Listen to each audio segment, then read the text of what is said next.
Assalamualaikum warahmatullahi wabarakatuh. Saya Sartika Asmara Dewi, mahasiswa dalam jabatan BC1 LPTK UIN Syarif Hidayatullah Jakarta tahun 2024 dan guru pendidikan agama Islam di SMP Negeri 16 Tanjung Pinang.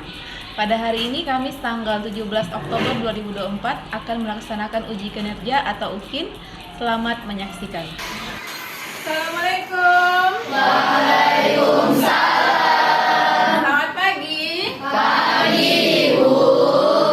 Oke, silakan ketua kelas pimpin teman-temannya. Bersiap. Berani mulai.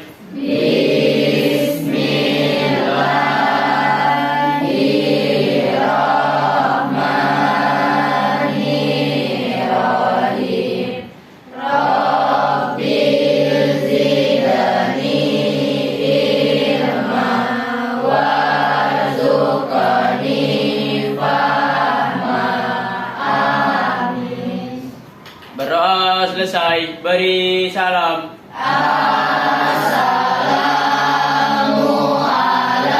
Assalamualaikum warahmatullahi wabarakatuh. Waalaikumsalam warahmatullahi wabarakatuh. Selamat pagi, Bu. Selamat pagi. Apa kabarnya pagi ini anak-anak ibu? Alhamdulillah, luar biasa. Allahu Akbar. Yes. Ibu cek kehadiran terlebih dahulu untuk kelas ini. Siapa yang tidak hadir? Sekretaris? Yang tidak hadir Zabdan sama Neva, Bu. Zabdan. Zabdan keterangannya Sakit, Bu. sakit. Terus Neva juga, Bu. Neva juga sakit. Oke.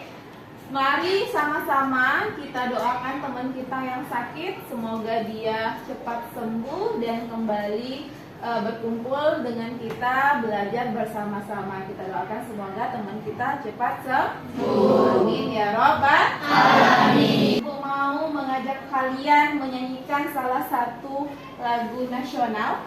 Nah, ibu minta bantu dari anak ibu salah satu, siapa yang mau memimpin?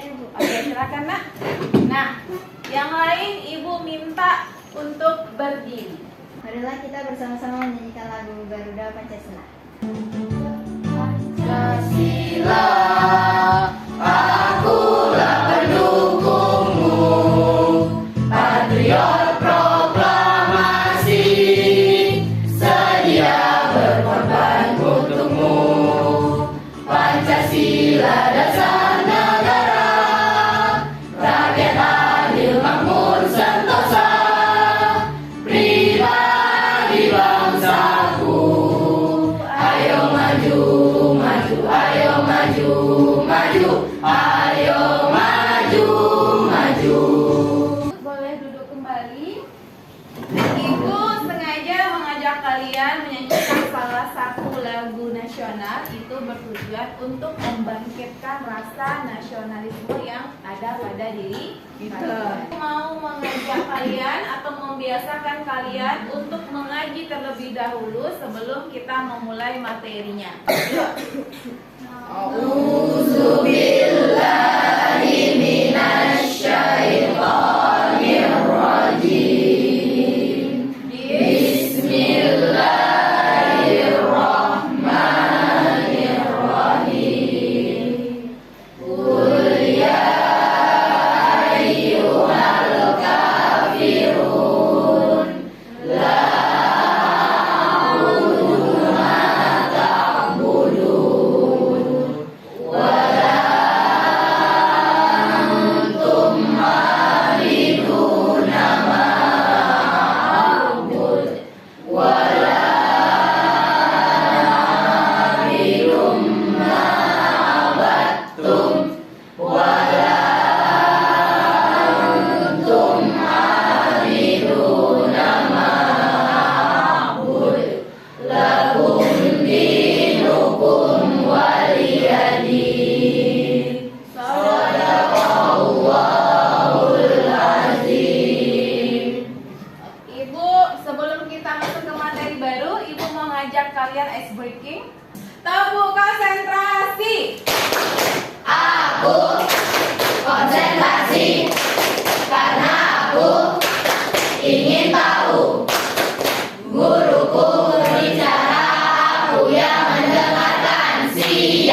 Sudah siap mau mendengar pelajaran hari ini.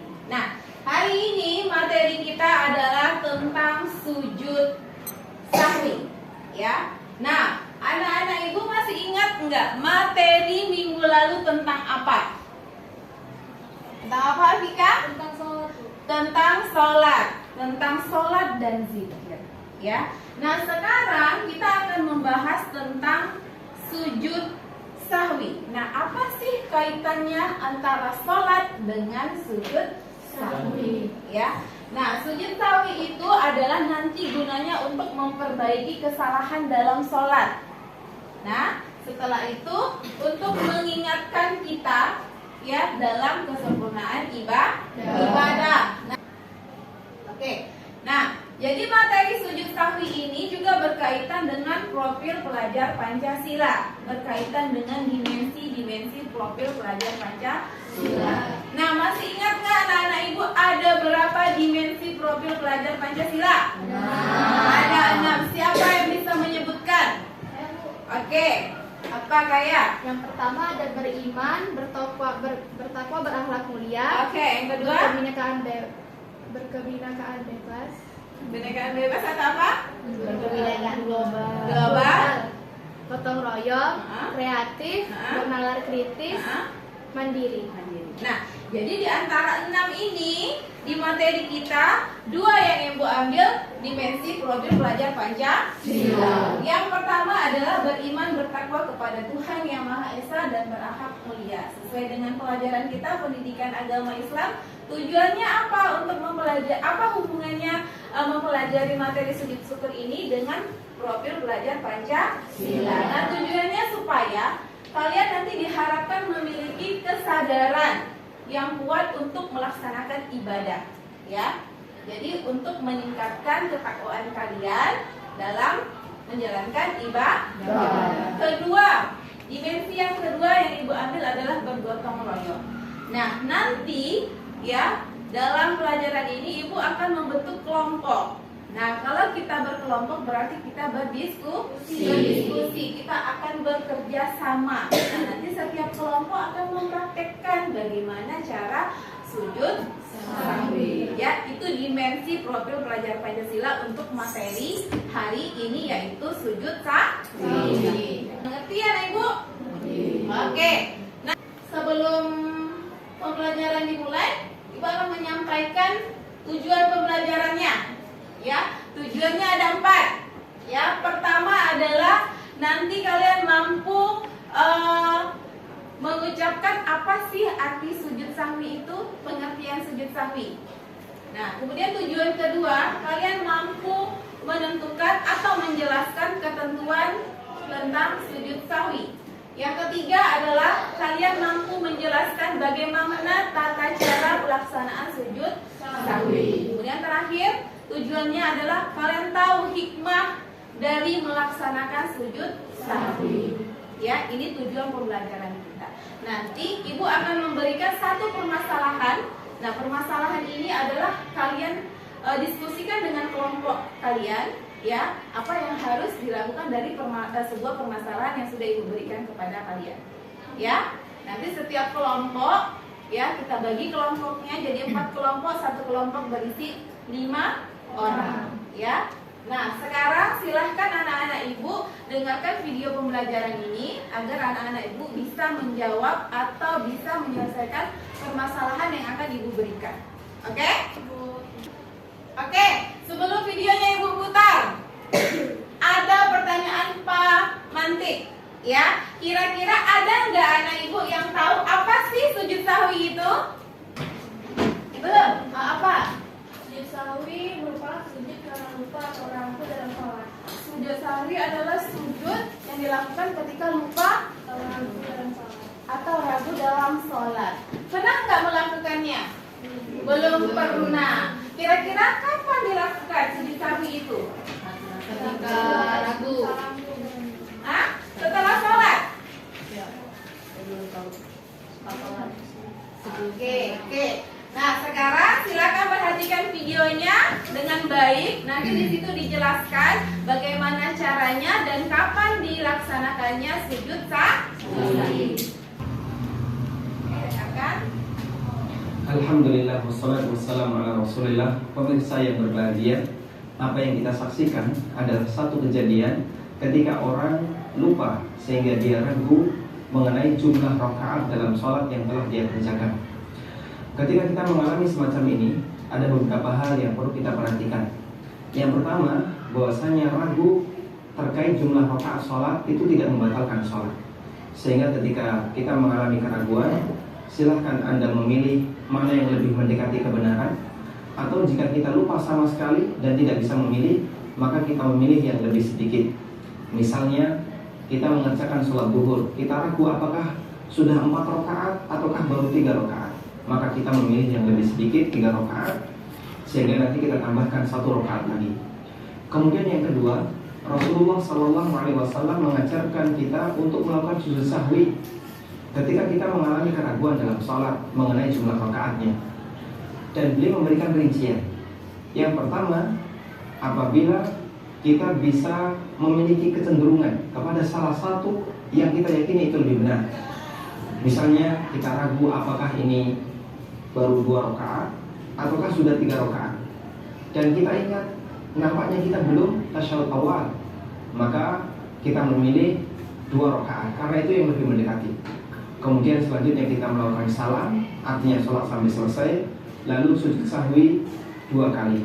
Yang kedua, ketika kita sama sekali tidak bisa memilih mana yang lebih mendekati kebenaran, maka kita memilih yang lebih sedikit. Misalnya kita ragu 2 atau 3, maka kita pilih 2. Kemudian kita tambahkan 1 lagi, sehingga kita semakin yakin kalau sholat kita tidak kurang jumlah rakaatnya. Selanjutnya kita melakukan sujud sahwi sebelum salam. Lalu bagaimana jika kita tidak tahu ternyata di sana ada sujud sahwi? Jika kita tidak tahu, kemudian kita diberitahu oleh seseorang, begitu selesai sholat kita dikasih tahu Bapak ragu dan Bapak lakukan sujud sahwi, maka silakan Anda lakukan sujud sahwi meskipun sholat sudah selesai. Sujud sahwi. Allah Akbar. Allah Akbar. Allah Akbar. Allah Akbar. Assalamualaikum warahmatullahi wabarakatuh. Berdiri bersama imam, kemudian sholat diselesaikan dan sujud sahwi sebelum salam. Semoga bermanfaat. Ibu nanti akan membagikan LKPD kepada kalian. Nah, di sini ada satu permasalahan yang akan Ibu tampilkan. Ya, jadi ini ada satu permasalahan. Nanti kalian diskusikan dengan kelompok kalian. Ya, kalian bagi kelompoknya menjadi 4 kelompok. Bisa? Oke. Sekarang Ibu minta kepada anak-anak Ibu untuk duduk secara kelompok. Nah, ini ada LKPD. LKPD-nya akan Ibu bagikan kepada kelompok masing-masing. Nanti kalian diskusikan bersama bagaimana menyelesaikan masalah yang tadi sudah Ibu ceritakan.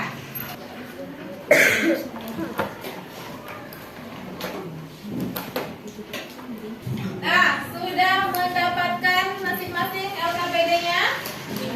Oke.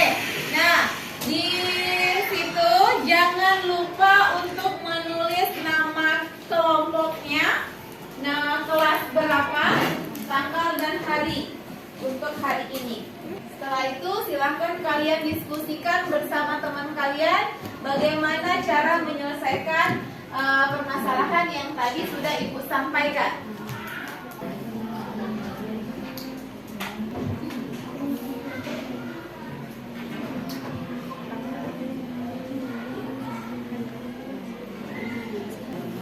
Oke, sudah selesai? Sudah? Oke. Kalau sudah selesai, oke, berarti sekarang kita tampil ke depan untuk mempresentasikan hasil diskusi masing-masing kelompok. Sebelum tampil ke depan, nah di sini ada speaking lagi, ya supaya kalian tetap semangat. Ibu minta anak-anak Ibu berdiri.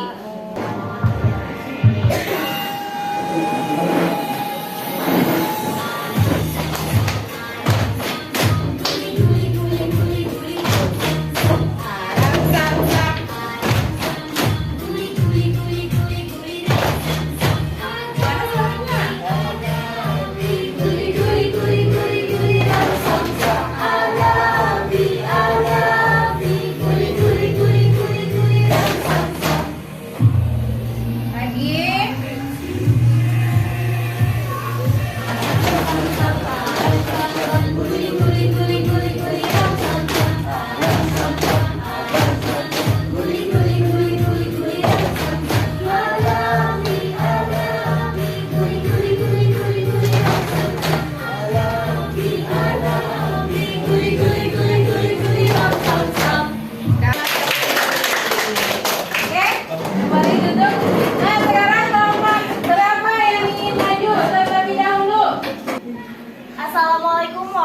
warahmatullahi wabarakatuh. Waalaikumsalam warahmatullahi wabarakatuh.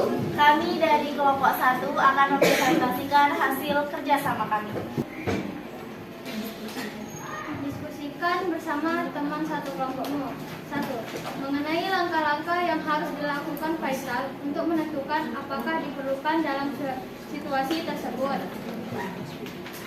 Langkah-langkah yang harus dilakukan Faisal adalah: yang pertama-tama, Faisal harus mengenali apakah kesalahan yang ia lakukan dalam sholat adalah lupa, menambah, atau mengurangi rakaat. Lalu, Faisal harus memeriksa apakah ia melakukan kesalahan yang mengganggu keabsahan sholat atau tidak. Jika kesalahan ringan, sujud sahwi bisa dilakukan. Namun, jika kesalahan sangat besar, sholat perlu diulang. Yang kedua, Cara melakukan sujud sahwi secara tepat dalam kasus Faisal. Sujud sahwi sebelum salam. Pertama, setelah tasyahud akhir, Faisal tidak langsung mengucapkan salam. Yang kedua, Faisal melakukan 2 kali sujud tambahan sebelum salam, seperti sujud biasa sambil membaca tasbih. Subhana rabbiyal a'la. Ketiga, setelah 2 sujud, Faisal kembali ke posisi duduk menyelesaikan tasyahud lalu mengucapkan salam. Selanjutnya sujud sahwi setelah salam. Pertama, Faisal mengucapkan salam setelah tasyahud akhir. Yang kedua, setelah salam, Faisal langsung melakukan 2 kali sujud sahwi. Yang ketiga, kemudian Faisal duduk kembali membaca tasyahud, lalu mengucapkan salam. 3. Peran malaikat rakib dan atid dalam mencatat amal perbuatan manusia adalah: malaikat rakib bertugas mencatat amal perbuatan baik yang dilakukan oleh manusia. Malaikat atid bertugas mencatat amal perbuatan buruk yang dilakukan oleh manusia. Seseorang yang sadar bahwa setiap perbuatan baik atau buruknya dicatat akan cenderung: 1. Kita harus berhati-hati dalam bertindak. 2. Termotivasi untuk berbuat hal baik. 3. Mengembangkan disiplin diri. Kemungkinan kesalahan umum terjadi saat melakukan sujud sahwi dan cara menghindarinya. Lupa melakukan sujud sahwi. Cara menghindarinya: memperbanyak belajar tentang syarat dan kesunahan sujud sahwi. Melakukan sujud sahwi pada waktu yang salah. Cara memperbaikinya: memahami dengan jelas aturan kapan sujud sahwi dilakukan. Mengabaikan kesalahan kecil. Cara menghindarinya: tetap lakukan sujud sahwi untuk kesalahan ringan seperti ini untuk menyempurnakan sholat. Tidak melakukan sujud dengan benar. Cara menghindarinya: pastikan sujud dilakukan dengan benar, sebagaimana sujud dalam sholat biasa, dan bacalah tasbih dengan khusyuk. sekarang saatnya kelompok kami mempraktekkan tata cara sujud sahwi yang akan dipraktekkan oleh Handika. Yang lain perhatikan.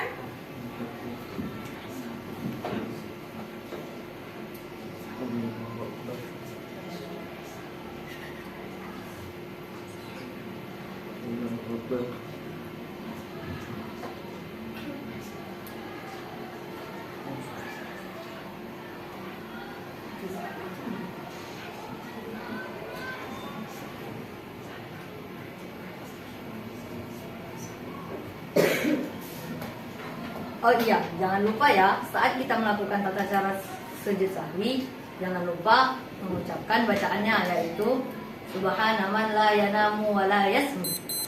Baik, sebelum kami menutup presentasi dari kelompok kami, ada yang ingin bertanya? Oke, dari kelompok lain ada yang bertanya? Oke, kelompok 4. Pertanyaannya ialah, apabila kalian lupa melaksanakan sunnah-sunnah di dalam sholat, apakah kalian perlu melakukan sujud sahwi? Nah, katanya kalau kan kita dalam sholat itu ada rukunnya, ada sunnahnya. Nah, mungkin Afika waktu sholat dia lupa melaksanakan sunnah-sunnah dalam sholat. Nah, kalau dia lupa dalam melaksanakan sunnah-sunnah sholat, kira-kira perlu nggak sujud sahwi? Nah, itu pertanyaannya Afika? Iya. Untuk itu tidak perlu, karena itu hanya sunnah. Ya. Jelas? Oke, udah puas Afika? Oke, udah puas. Ada lagi? Udah. Oke, silakan ditutup. Sekian presentasi dari kelompok 1. Kami akhiri dengan wassalamualaikum warahmatullahi wabarakatuh. Waalaikumsalam warahmatullahi wabarakatuh. Oke, tepuk tangan dong. Oke, selanjutnya kelompok berapa? 3, Bu. Kelompok 3. Ayo, silakan maju. Assalamualaikum warahmatullahi wabarakatuh. Waalaikumsalam warahmatullahi wabarakatuh. Hai semuanya, perkenalkan kami dari kelompok 3. Pada presentasi kali ini, kami akan membahas mengenai permasalahan yang dialami Faisal. Untuk soal yang pertama, yaitu mengenai langkah-langkah yang harus dilakukan Faisal untuk menentukan apakah diperlukan dalam situasi tersebut. Yang kedua, deskripsikan bagaimana cara melakukan sujud sahwi secara tepat dalam kasus Faisal. Dan yang ketiga, bagaimana malaikat berperan dalam mencatat amal perbuatan, raqib dan atid. Bagaimana pengetahuan ini bisa mempengaruhi perilaku seseorang sehari-hari. Dan yang keempat, kemungkinan kesalahan umum yang sering terjadi saat melakukan sujud sahwi dan cara menghindarinya. Untuk pertanyaannya akan dijawab oleh anggota kelompok saya. Nah, langkah-langkah yang harus dilakukan Faisal untuk menentukan apakah sujud sahwi diperlukan dalam situasi tersebut. Faisal harus memahami kapan sujud sahwi diperlukan.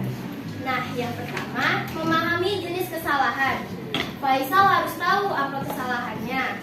Lupa menambah atau mengurangi rakaat, lupa membaca doa yang wajib, atau mengalami keraguan mengenai jumlah rakaat yang telah dilakukan.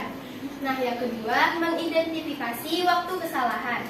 Nah, jika kesalahannya terdapat dalam menambah atau mengurangi rakaat, atau lupa melakukan sunnah muakkad, maka sujud sahwi diperlukan. Jika keraguan tentang rakaat terjadi, maka jumlah rakaat yang paling sedikit yang diambil. Dan kemudian melakukan sujud sahwi setelah tasyahud. Nah, yang ketiga, konsultasi dengan dalil dan ketentuan syariat. Faisal dapat bertanya kepada guru agama, buku fikih atau dalil-dalil dari Al-Quran yang menjelaskan kapan sujud sahwi harus dilakukan. Nah, yang terakhir, memastikan kondisi sholatnya. Jika kesalahan ringan, sujud sahwi bisa dilakukan. Namun, jika kesalahan sangat besar, seperti meninggalkan rukun sholat perlu diulang. Yang kedua, cara melakukan secara tepat ialah jika sujud sahwi sebelum salam, 1. Setelah tasyahud akhir, Faisal tidak langsung mengucapkan salam. 2. Faisal melakukan 2 kali sujud tambahan sebelum salam, seperti sujud biasa, sambil membaca tasbih Subhana Rabbiyal A'la. 3. Setelah 2 sujud, Faisal kembali ke posisi duduk, menyelesaikan tasyahud, lalu mengucapkan salam. Namun jika sujud sahwi setelah salam, jika kesalahan baru disadari setelah salam, 1. Faisal mengucapkan salam setelah tasyahud akhir. 2. Setelah salam, Faisal langsung melakukan 2 kali sujud sahwi. 3. Kemudian Faisal duduk kembali membaca tasyahud jika diperlukan, lalu mengucapkan salam. Yang ketiga, peran malaikat raqib dan atid dalam mencatat amal perbuatan manusia. Nah, malaikat raqib bertugas mencatat amal perbuatan baik yang dilakukan oleh manusia, sedangkan malaikat atid bertugas mencatat amal perbuatan buruk yang dilakukan oleh manusia. Kesalahan umum yang terjadi saat melakukan sujud sahwi adalah lupa melakukan sujud sahwi. Kedua, misalnya melakukan sujud sahwi sebelum salam padahal seharusnya setelah salam. Ketiga, mengabaikan kesalahan kecil seperti lupa membaca tahiyat awal, tidak melakukan sujud sahwi. Yang keempat, tidak melakukan sujud sahwi dengan benar. Kesalahan dalam gerakan sujud seperti tidak menempelkan dahi dan hidung di lantai atau tidak membaca tasbih.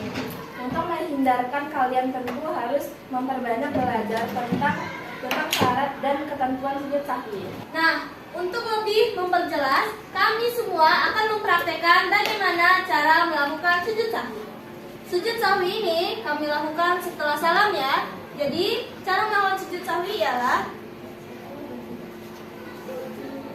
Subhana man la yanamu wa la yasbu.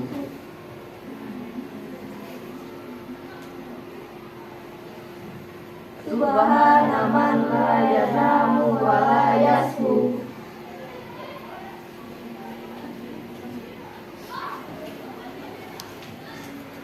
Nah, jadi teman-teman, begitulah cara melakukan tata cara sujud sahwi. Oke, untuk teman-teman yang ingin bertanya, kami persilakan.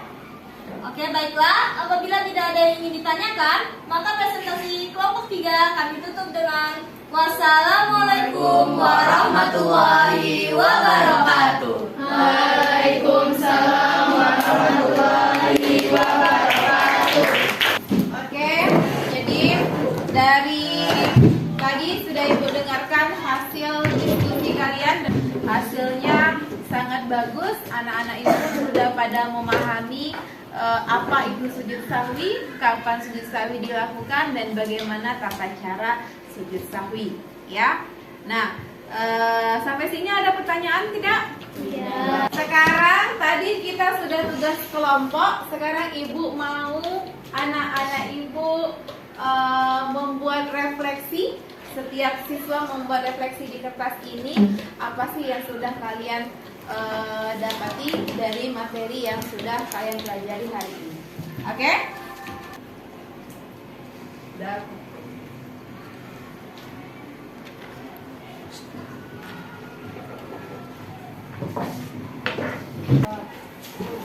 Kalau sudah LKPD diskusi tadi dengan refleksi tadi, tolong dikumpulkan.